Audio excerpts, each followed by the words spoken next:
Happy Friday, November 6th, 2020, and welcome to the 3 things I learned during election week 2020. Talking elections, we're going to talk competition.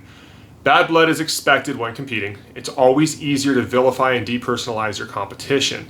Just know that in the end, there is not a small chance that you're going to end up working together. That's how many exits happen. Think Oracle and Sun, Pride and the UFC, Dow and DuPont, Exxon and Mobil, WCW and the WWF, and on, all the way down to Microsoft bailing out Apple.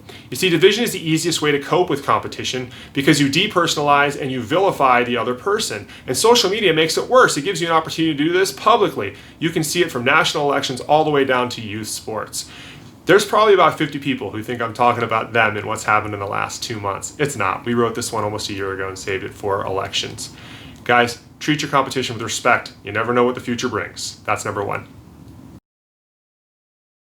Number 2, it takes just one person off script to kill a deal. Steph Curry famously tells the story about how in his Nike pitch he was called Steve, and they pulled up a deck that had a different player's name in it because they were obviously reusing it. Hard to imagine for somebody who was going to become the 2-time MVP. A few weeks ago we relived our pitch meeting from hell at FedEx back in 2011. I wasn't involved in the run-up to that meeting, and when I arrived, we had a meeting the day before at the Buffalo Wild Wings in Memphis where we went over the agenda, and I hadn't seen the agenda yet either. All my responsibility.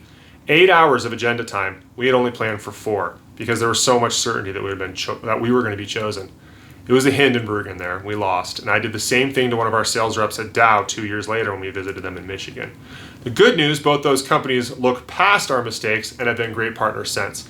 But guys, your competitors aren't as prepared. Be prepared, because it only takes one person to kill a deal. That's number 2. Finally, number 3, something to follow in hard times as people are looking for what's next. Surround yourself with those who fill your cup. In 1991, I saved my money up for the Nike Air Moab. I was so excited. I love to run trails and ride trails by my house. I went and bought them. I was excited about them until I went to school.